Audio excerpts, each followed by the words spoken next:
ये root mean square velocity क्या है? टेम्परेचर और average kinetic energy of molecules का क्या रिलेशन? गैस की मॉलिक्यूल्स पे प्रेशर का क्या इफेक्ट होता है? गैस के मॉलिक्यूल्स पे टेम्परेचर का क्या असर होता है? अगर इन तमाम सवालों के जवाब चाहिए, देखते रहिए video. We will be back.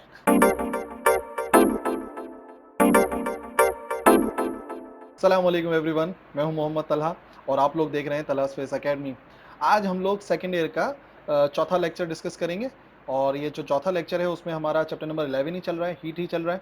ठीक है, पिछले लेक्चर्स नहीं देखे तो उन सबके लिंक्स डिस्क्रिप्शन में हैं, आई बटन में है, आप लोग जाके देखो ताकि अगर कोई प्रॉब्लम्स हैं तो वो इस लेक्चर से पहले ही सॉल्व हो जाए। ठीक है, तो स्टार्ट करते हैं आज का लेक्चर। आज के इस लेक्चर में हम लोग डिस्कस करने वाले हैं दो टॉपिक्स। पहला हम डिस्कस करेंगे the effect of pressure on gases और number 2 the effect of temperature on gases. ठीक है, दोनों डेरिवेशंस हैं। पहली डेरिवेशन है P बराबर होता है 1/3 रॉ वी स्क्वायर का एवरेज, और दूसरी है कि काइनेटिक एनर्जी और टेम्परेचर का क्या रिलेशन है, तो उसको भी डिस्कस करेंगे। ठीक है, वन बाय वन। दोनों डेरिवेशंस हैं, लॉन्ग टॉपिक्स हैं और पेपर के पॉइंट ऑफ व्यू से बहुत इंपॉर्टेंट हैं। तो सबसे पहले नजर डाल लेते हैं हमारी पहली डेरिवेशन में, जो कि है P is equal to 1/3 rho v square का एवरेज। ठीक है, डेरिवेशन है। तो सबसे पहले n number of molecules suppose कर लेते हैं कंटेनर में, जिसकी लेंथ और ब्रेथ और हाइट तीनों बराबर हैं l के, और कंसिडर कर लेते हैं कि एक मॉलिक्यूल का जो मास है वो m के बराबर है, और फिलहाल मॉलिक्यूल मूव कर रहा है पैरेलल टू x एक्सिस, जिसकी वेलोसिटी है vx। तो हम जानते हैं कि जब ये मॉलिक्यूल कोलाइड करेगा ऑपोजिट वॉल से कंटेनर की, तो फिर वो वापस आएगा, और जब वो वापस आएगा तो उसकी वेलोसिटी हो जाएगी माइनस वी एक्स, जाने से पहले वी एक्स और वापस आने पे हो जाएगी माइनस का वी एक्स। तो देखो हम लोग फॉर्मूला ड्राइव करने वाले हैं फॉर प्रेशर, और प्रेशर बराबर होता है फोर्स पर यूनिट एरिया। ठीक है, तो सबसे पहले हमें प्रॉब्लम सॉल्व करनी है फोर्स की, और फोर्स की डिफरेंट डेफिनेशन में से जो यहाँ पर हम इस्तेमाल करेंगे वो ये है, force is the rate of change of momentum. ठीक है, तो अगर मैं किसी तरीके से मोमेंटम का चेंज फाइंड कर लूँ और उसको डिवाइड करा दूँ टाइम से, तो हमारे पास अपने आप आंसर आ जाएगा फोर्स का। और एक मरतबा अगर फोर्स का आंसर आ गया तो प्रेशर भी फाइंड करना आसान हो जाएगा। ठीक है, तो सबसे पहले फाइंड करते हैं फोर्स को। तो अगर initial momentum of the gas molecule देखा जाए तो वह है mvx, और अगर final momentum of the gas molecule देखा जाए तो वह है माइनस mvx। तो चेंज कितना आ गया, दोनों को माइनस करा दो, mvx माइनस माइनस mvx, तो माइनस माइनस हो गया प्लस, तो हमारे पास आंसर आ जाएगा 2mvx। ठीक है, तो ये जो हमारा आंसर है 2mvx, ये चेंज इन मोमेंटम के बराबर है, और अगर rate of change of momentum चाहिए तो उसका फॉर्मूला होगा 2mvx ओवर t। ठीक है, तो डेफिनेशन ऑफ फोर्स जो कि मैंने बताई, the rate of change of momentum के बराबर है, तो वो आ जाएगा F is equal to 2mvx upon t। Let's say this is equation number 1। तो according to the definition of velocity अगर देखा जाए तो वेलोसिटी बराबर होती है डिस्प्लेसमेंट पर यूनिट टाइम, और फिलहाल जो हमने सपोज किया है हमारी डायग्राम में नज़र भी आ रहा है, वो है vx is equal to 2l upon t. ठीक है ना, क्योंकि एक वॉल से दूसरे वॉल तक गया मॉलिक्यूल, यानी कि l डिस्टेंस, और फिर टकरा कर वापस आया तो वो एक और l हो गया, तो टोटल डिस्टेंस हो गया 2l, और वेलोसिटी तो vx ही थी। तो इसी फॉर्मूले से अगर t मालूम कर लें तो t बराबर आ जाएगा 2l ओवर vx। इस वैल्यू को पुट कर दो इक्वेशन नंबर 1 में, तो हमें फोर्स का एक रिजल्ट मिलेगा। तो फोर्स का रिजल्ट आ जाएगा F is equal to 2mvx over 2l divided by vx, या फिर हम कह सकते हैं F is equal to mvx square over l।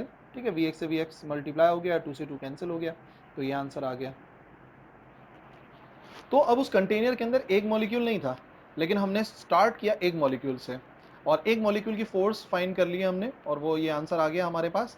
अब मैं चाहता हूं कि मैं तमाम के तमाम की फोर्सेस फाइंड कर लूं, तो देखो मास चेंज नहीं होगा, लेंथ चेंज नहीं होगी, चेंज आ सकता है, वो आ सकता है वेलोसिटी में। तो जो भी डिफरेंट वेलोसिटीज हैं हर मॉलिक्यूल की, उसको एक को कहते हैं v1x v2x, और इसी तरीके से वो चली जाएगी vnx तक। तो अगर मैं टोटल फोर्स फाइंड करना चाहता हूं तो टोटल फोर्स बराबर आएगी F is equal to M V one X का square divide by L plus M V two X का स्क्वायर डिवाइड बाई एल, और इसी तरीके से चला जाएगा एम वी एन एक्स का स्क्वायर डिवाइड बाई एल। तो एम ओवर एल कॉमन आ रहा है, उसे कॉमन ले लिया। ठीक है, ये एक आंसर आ गया हमारे पास। अब जैसे कि मैं पहले बता चुका हूँ, फोर्स डिवाइडेड बाई एरिया बराबर हो जाएगा प्रेशर के। वैल्यू पुट करी, एल मल्टीप्लाई हुआ एल स्क्वायर से, तो वो आ गया एल क्यूब। तो m ओवर एल क्यूब को अलग कर दिया और ये वैल्यू अलग लिखी हुई है। Let's say this is equation number 2। तो अब आ जाओ ज़रा डेंसिटी लेकर आनी है आंसर में। तो डेंसिटी बराबर होती है मास पर यूनिट वॉल्यूम। तो हमें मालूम है एक मॉलिक्यूल का मास m है, जबकि कंटेनर में कैपिटल N मॉलिक्यूल्स थे। तो अगर टोटल मास चाहिए तो हो जाएगा m इंटू एन। तो मास डिवाइड बाय वॉल्यूम हो जाएगा mn divide by L cube. और क्योंकि हम जानते हैं डेंसिटी रिप्रेजेंट करती है density of the gas molecule, तो डेंसिटी बराबर आ जाएगी mn divide by L cube. और थोड़ा सा अगर रीअरेंज करो तो ये आंसर आ जाएगा rho over n is equal to m over L cube. तो इक्वेशन नंबर 2 में जहाँ पे लिखा हुआ था m ओवर एल क्यूब, वहाँ पे हमने पुट कर दिया रॉ डिवाइडेड बाय n। ठीक है, तो जैसे ही इस n को लिखा मैंने उन तमाम वेलोसिटीज़ के सम के नीचे, तो हमें मालूम है तमाम वेलोसिटीज़ का सम कर रहे हैं, फिर डिवाइड करा रहे हैं नंबर ऑफ वेलोसिटीज़ से, तो हमारे पास आ जाएगा वेलोसिटी का एवरेज। स्क्वायर वेलोसिटीज़ जो हैं उनका एवरेज आ जाएगा। और हमारी इस डेरिवेशन में हमने जो एवरेज लगाया है ना, जो एवरेज हमने शो किया है वो बार लगा के शो किया है। तो ऊपर जो बार लगा हुआ है वो शो करेगा कि ये एवरेज है। तो अब देखो क्या बन गई इक्वेशन, जहाँ पे वो तमाम वेलोसिटीज़ लिखी हुई थी वहाँ पे हमने लिख दिया वी एक्स स्क्वायर का एवरेज। अच्छा, जो टर्म है वी एक्स स्क्वायर ये सिर्फ एक कंपोनेंट की है, तो टोटल वेलोसिटी किसके बराबर हो जाएगी, v square is equal to v x square plus v y square plus v z square. जबकि एवरेज अगर देखा जाए तो मतलब तीनों ही बराबर होंगे, x component, y component, z component, क्योंकि जितने रैंडमली मॉलिक्यूल्स मूव करते हैं उस लिहाज से इनका मीन सेम आएगा। तो फिर हम क्या लिख सकते हैं, हम लिख सकते हैं कि वी स्क्वायर का एवरेज बराबर होगा वी एक्स स्क्वायर का average plus V x square का average plus V x square का एवरेज, क्योंकि वाई कंपोनेंट और जेड कंपोनेंट दोनों ही एक्स कंपोनेंट के बराबर हैं। तो जब तीनों को ऐड किया तो यह आ गया 3vx का स्क्वायर का एवरेज। रीअरेंज करो तो वी एक्स स्क्वायर का एवरेज बराबर आ जाएगा 1/3 वी स्क्वायर का एवरेज। इस वैल्यू को पुट कर देते हैं इन इक्वेशन नंबर 3। तो जब हमने पुट करा इक्वेशन नंबर 3 में, तो हमारे पास आंसर आया v is equal to 1/3 rho v square का एवरेज। और ये जिसे मैं बार बार कह रहा हूँ रॉ वी स्क्वायर का एवरेज, इसे हम कहते हैं रूट मीन स्क्वायर वेलोसिटी, जो इस फॉर्मूले से फाइंड भी की जा सकती है। वी आर एम एस बराबर है under root 3p over raw. तो इसका फॉर्मूला फाइंड किया जा सकता है। तो आते हैं हमारे दूसरे टॉपिक पर। दूसरा टॉपिक था टेम्परेचर का जो इफेक्ट है ऑन द गैसेस, या मैं जो कह रहा था कि प्रूव करना है हमें कि temperature of the gas is directly proportional to the average kinetic energy of molecules. तो वो भी एक डेरिवेशन है, जब डेरिवेशन कंप्लीट होगी तो जो हमें प्रूव करना है वो प्रूव हो जाएगा। ठीक है, तो देखते हैं। जैसे कि हम जानते हैं प्रेशर अभी अभी हमने ड्राइव किया, बराबर होता है 1/3 रॉ वी स्क्वायर का एवरेज। और डेंसिटी की वैल्यू पुट करें तो वो होता है total mass divide by volume. और एक मॉलिक्यूल का मास अगर m है तो हमने कंसिडर किए हुए हैं n molecules, capital N molecules, तो वो आ जाएगा बराबर mn डिवाइड बाय v। तो v डिवाइड हो रहा था, मल्टीप्लाई भेजा तो pv बराबर आ गया 1/3 mn v स्क्वायर का एवरेज, यानी कि रूट मीन स्क्वायर वेलोसिटी।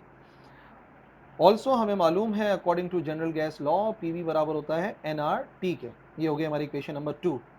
तो जो इक्वेशन नंबर 1 है और 2 है, इन दोनों को करो कंपेयर। तो कंपेयर करके हमारे पास आ गया कि nRT बराबर है 1/3 mn v स्क्वायर का एवरेज, यानी कि रूट मीन स्क्वायर वेलोसिटी। ठीक है, तो यहाँ पे रीअरेंज किया, टेम्परेचर को अलग किया क्योंकि उसी का रिलेशन ड्राइव करना है। तो हमारे पास आ गया 1/3 mn divided by small n r, जो कि नंबर ऑफ मोल्स थे, और v स्क्वायर का एवरेज। अब देखो हमें पता है कि जो नंबर ऑफ मॉलिक्यूल्स हैं अगर उनको डिवाइड कराया जाए नंबर ऑफ मोल से, तो हमारे पास एक कांस्टेंट आता है, और वो कांस्टेंट होता है एवोगाड्रोस कांस्टेंट Na के बराबर। तो उसे हमने अपनी इक्वेशन में रिप्लेस कराया, तो हो गया T is equal to 1/3 mNa, यानी कि Avogadro's number, divide by R general gas constant, और रूट मीन स्क्वायर वेलोसिटी। फिर एक और कांस्टेंट को इन्वॉल्व करते हैं जो कि बोल्ट्जमैन कांस्टेंट, बराबर है R ओवर Na, यानी कि जनरल गैस कांस्टेंट को डिवाइड करा दो एवोगाड्रोस कांस्टेंट से, तो हमारे पास एक आंसर आ जाएगा। तो T बराबर हो गया 1/3 m/k v स्क्वायर का एवरेज।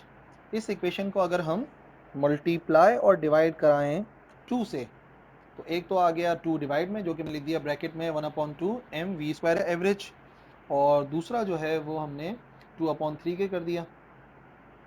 2, 3 और k तीनों कॉन्स्टेंट्स हैं, उनको रिमूव किया, इक्वल का साइन रिमूव किया तो कांस्टेंट आ गया। तो यही प्रूव हुआ कि जो एवरेज ट्रांजिशनल काइनेटिक एनर्जी है गैस मॉलिक्यूल्स की, वो डायरेक्टली प्रोपोर्शनल होती है टू द एब्सोल्यूट टेम्परेचर।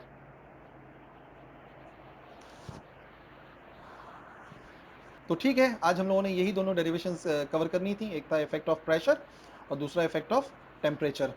तो आई होप आपको तमाम बातें क्लियर होंगी। बड़ी इंपॉर्टेंट डेरिवेशन है, समझ में तो आई होगी, लेकिन फिर उसको और प्रैक्टिस करो तो ईज़िली सॉल्व कर पाओगे। ठीक है? आज के लिए काफ़ी है। मिलते हैं अगले लेक्चर में। अल्लाह हाफ़िज़।